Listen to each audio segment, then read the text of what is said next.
After Business, le club du droit. Chaque mardi dans After Business, c'est le club du droit en version hebdo, spécialement axé sur les questions immobilières. Chaque semaine, on vous guide, on vous conseille avec nos amis notaires. Avec nous ce soir, Nicolas Fantozzi. Bonsoir. Bonsoir. Vous êtes notaire à Calvi. Gros plan avec vous sur la vente du fonds de commerce. Ça représente la moitié des cessions d'entreprise. Alors d'abord, question pratique. Qu'est-ce qu'un fonds de commerce et de quoi est-il composé? Alors le fonds de commerce est composé d'éléments corporels, les marchandises, le matériel, et d'éléments incorporels, la clientèle, le droit au bail, les licences et le non commercial par exemple. Et le non commercial. C'est quoi la procédure pour vendre un fonds de commerce? Alors le notaire récolte certaines pièces, notamment les bilans du vendeur, afin de vérifier les chiffres d'affaires et les bénéfices.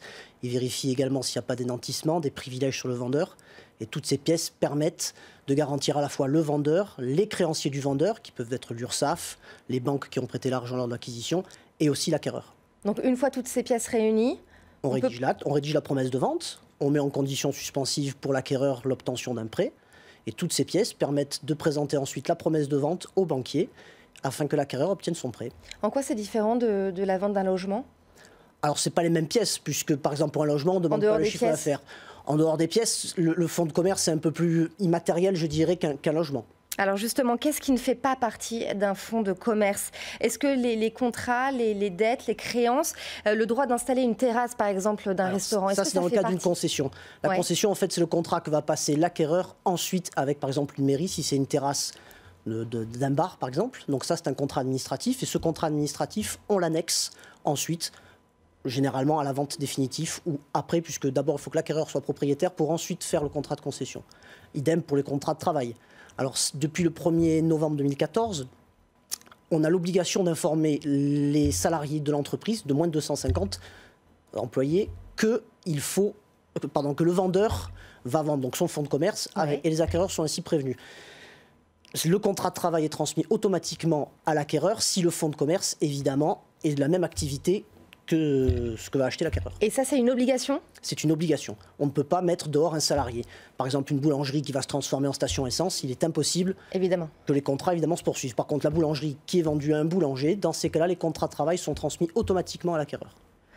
Comment évaluer la valeur d'un fonds de commerce? Alors, il y a différentes méthodes. Il peut y avoir les méthodes par comparaison, on peut regarder le chiffre d'affaires, on peut regarder le bénéfice. Il y a plusieurs méthodes. Il n'existe pas qu'une seule méthode. Est-ce que je suis obligée de passer par un notaire pour Non, vous pouvez le faire entre vous, vous pouvez aussi faire votre pain, vous pouvez tout faire tout seul, mais il faut passer par un notaire parce que le notaire va conseiller, il va vérifier les chiffres, il va vérifier si tous les éléments sont obtenus pour pouvoir passer la vente, et ainsi au moins il y a une sécurité juridique assurée. Combien ça coûte cette procédure? Alors il y a les frais évidemment dus à l'État qui varient entre 3 et 5%, entre 23... De la vente totale? Ça, c'est les frais dus à l'État, oui. D'entre 23 000 et 200 000, il y a 3%. Au-delà de 200 000, c'est 5% dus à l'État.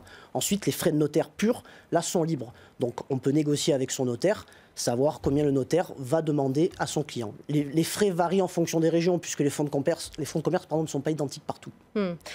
Combien de temps dure une procédure de vente, en moyenne à peu près? Ça dépend vraiment du secteur. Pour récolter les pièces, c'est relativement rapide aujourd'hui, puisque tout est dématérialisé.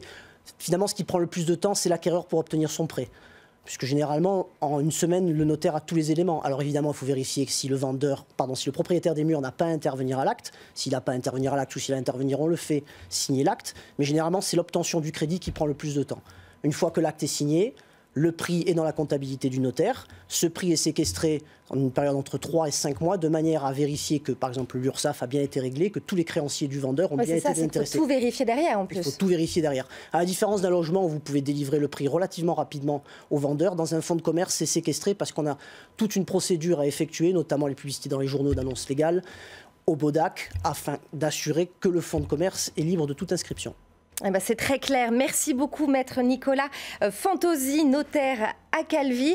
Et puis nous, on se donne rendez-vous la semaine prochaine. N'oubliez pas l'adresse mail pour poser vos questions aux notaires qui vous répondront évidemment. Le club du droit @bfmbusiness.fr. After Business continue jusqu'à minuit à suivre toute l'actualité économique avec Jean-Christophe Roisset.